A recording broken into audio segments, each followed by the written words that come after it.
Hi, my name is Sharon Cow, and I'm doing my presentation on the 2009 H1N1 pandemic. Background information. On June 11, 2009, the World Health Organization signaled a global pandemic of H1N1.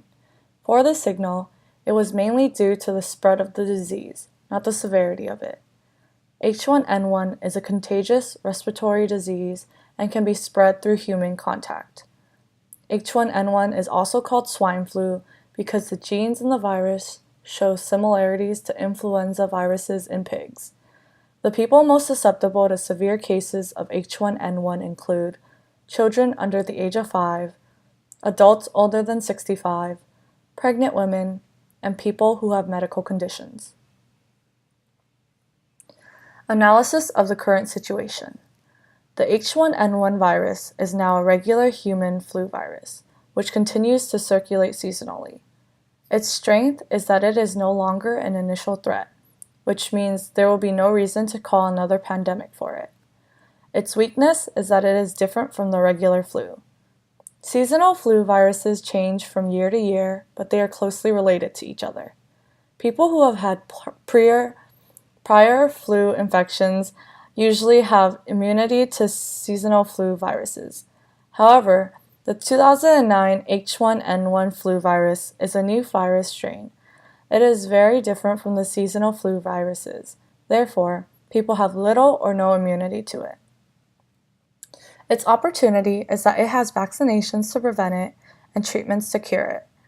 Its threats are that it could potentially develop resistance, or people could have allergic reactions to the substance inside the vaccinations. It is said that people who have severe allergic reactions to egg should consult a physician before receiving this vaccination. Prioritizing the core issues. H1N1 is caused by an influenza A virus. Transmission of the virus is through human contact. One main concern is that influenza viruses are constantly mutating, which can be dangerous since we would need to find new forms of treatment. Analyze alternatives. One way to stop the spread of H1N1 is to isolate the individuals that have contracted the disease. If we were to encourage people to get vaccinated, promote good health, and disinfect our environment regularly, we can prevent the spread of H1N1. An alternate solution to this problem is the development of natural supplements. There was a study that was conducted about internet remedies for H1N1. The supplement with the highest proportion of H1N1 information was a homeopathic remedy known as oscillococcinum that has no known side effects. The amount of searches for methods that prevent H1N1, even if it has no credible sources, suggests that the public is interested in alternative ways rather than traditional prevention and treatment. Another alternative solution would be complementary and alternative medicine, which offers different preventive possibilities for H1N1. The main concern is mutated strains where vaccinations or antibiotics won't work, which is why people are trying to find other methods of prevention. Herbs are being researched because potentially active herbs can serve as effective anti-influenza agents.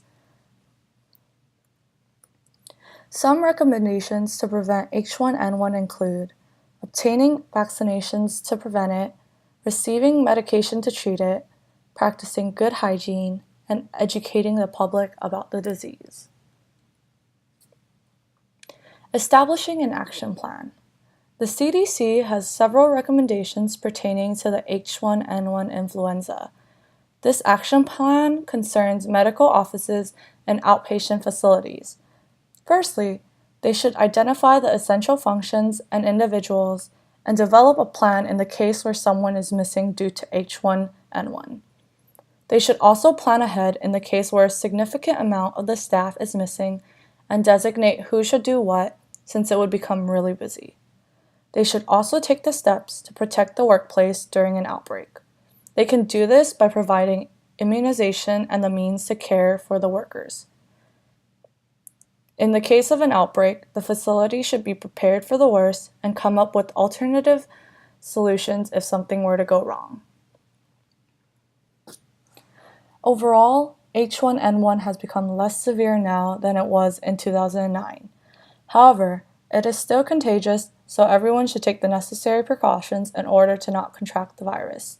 My opinion is that we should be prepared for anything and spread awareness of the disease. If we promote good hygiene and encourage people to get vaccinated, we would be able to prevent future outbreaks. This is a list of the resources I used throughout my slides, and this also concludes my presentation. Thank you.